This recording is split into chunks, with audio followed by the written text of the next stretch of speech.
நான் தான் உங்கள் ஒற்றன் துறை பேசுகிறேன். இதுக்கு முன்னால் கடவுள் இருக்கான் குமாரோட விமர்சனத்தை பார்த்துருப்பீங்க. அதுக்கு உங்களோட ஆதரவு எனக்கு கொடுத்தது ரொம்ப நன்றி. இப்போ நான் இன்றைக்கி விமர்சிக்க போகிற படத்தோட பேர் கண்ணில் காசை காட்டப்பா. அடா என்னடா கண்ணில் காசை காட்டப்பான்றீங்களா? ஆமாங்க, இன்றைக்கி இந்தியாவில் இருக்கிற நிலைமையே அதாங்க. நிறைய பேர் இந்த டிமானிட்டைசேஷனால் பண தட்டுப்பாடு நிறைய இருக்கிறதுனால எல்லாருமே கண்ணில் காசை காட்டுங்கப்பா அப்படின்னு சொல்கிறாங்க. அதுதாங்க இந்த படத்தோட டைட்டில். இந்த படத்தை வந்து இயக்கி இருக்கிறது நம்ம நடிகர் மேஜர் கௌதம்.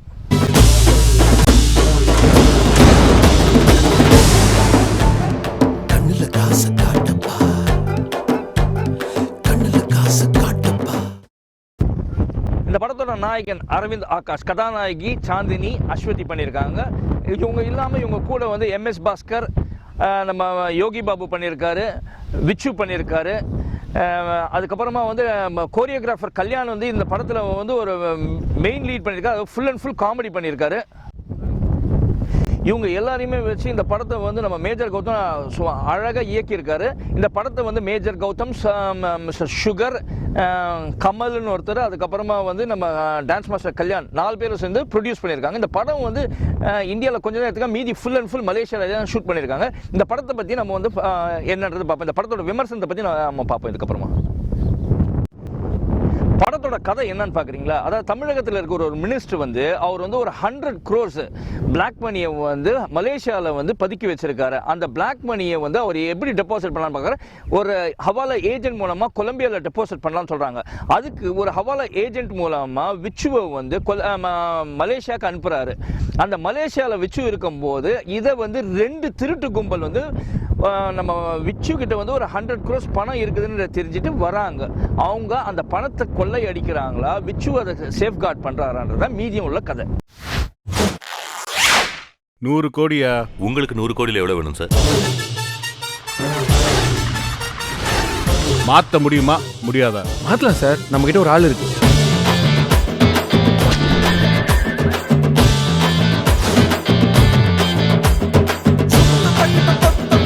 இப்ப பணம் எங்க இருக்கு?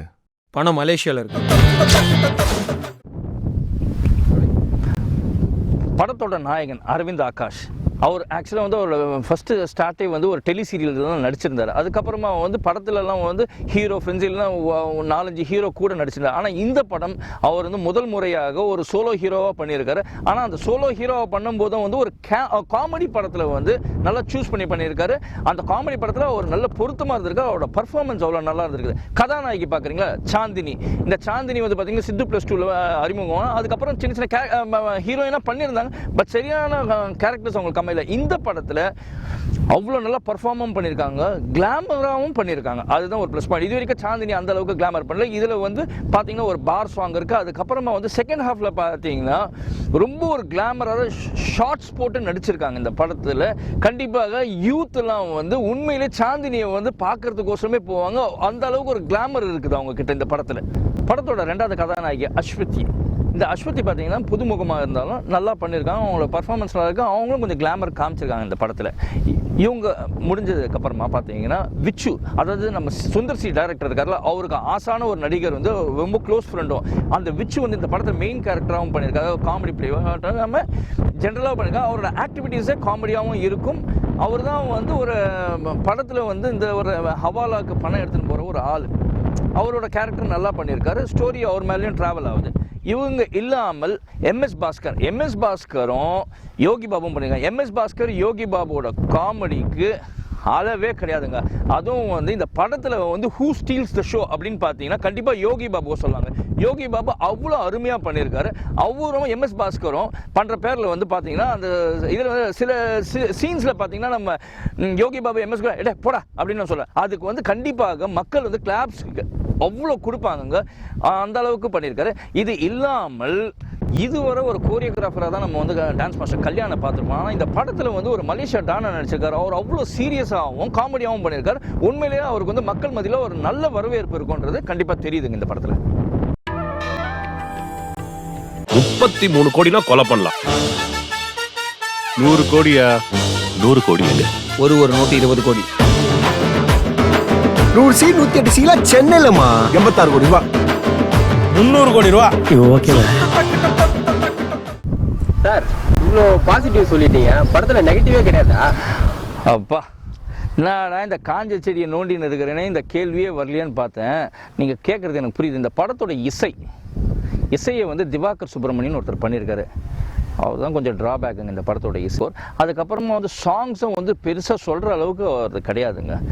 அது ஒரு ட்ராபேக். அடுத்ததாக பார்க்குறீங்கன்னா நம்ம எம்எஸ் பாஸ்கர் காமெடிலாம் நல்லா பண்ணுறாரு. ஆனால் அவரோட டைலாக்ஸ் வந்து சில இடத்துல வந்து கொஞ்சம் இரிட்டேட் ஆகிடும் ஆடியன்ஸ்க்கு. அதாவது லெங்க்தி டைலாக்ஸ் கொடுக்குறாரு.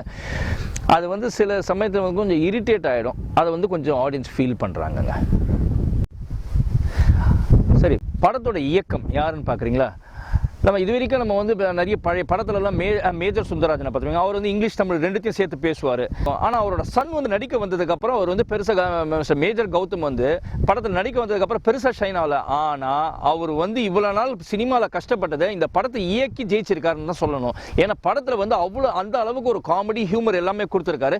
படம் பார்த்தீங்கன்னா from the beginning to the end வரைக்கும் பார்த்தீங்கன்னா லேக்னு சொல்ல முடியாது. There is a very good continuity. ஆடியன்ஸை வந்து எங்கேஜ் பண்ணுற அளவுக்கு படத்தில் வந்து அவ்வளோ அழகாக ஸ்க்ரீன் ப்ளே பண்ணி அந்த படத்தில் வந்து பண்ணியிருக்காரு. இது மட்டும் இல்லாமல் படத்தை எல்லாருமே சாதாரணமாக மலேசியா போகிறாங்க. மலேசியாவில் வெறும் பாரு அடிதடியில் இந்த மாதிரி தான் நிறைய படங்களை பார்த்துக்கலாம். ஆனால் இந்த படத்தில் பார்த்தீங்கன்னா ஒரு டீசெண்டான ஒரு மலேசியாவை காமிச்சிருக்காங்க. இந்த படத்தில் எப்பயுமே பெரும்பாலும் மலேசியாவில் வந்து முருகரை வந்து படத்தோட பிகினிங்லேயே இல்லை நடுவிலே காமிச்சிருக்காங்க. ஆனால் இந்த படத்தோட சுபத்தில் தான் வந்து அதாவது கிளைமேக்ஸ் அப்போ தான் வந்து முருகரை காமிச்சிருக்காங்க. இந்த மலேசியாவே வந்து ஒரு டிஃப்ரெண்ட்டாக காமிச்சிருக்காரு. அதுக்கே வந்து மேஜர் கவுந்துக்கு ஒரு பாராட்டை தெரிவிக்கணுங்க. ஓடி பாடி பாடி நாலு பக்கம் தேடி தேடி காசு பணம் கண்டுபிட்டா நாய் பால் நிமிருமா? 20 கோடி 20 lakhs. யார் பணத்தை யார் பங்கு போடுறது? மக்கள் பணத்தை மக்கள் பங்கு போடுறோம்.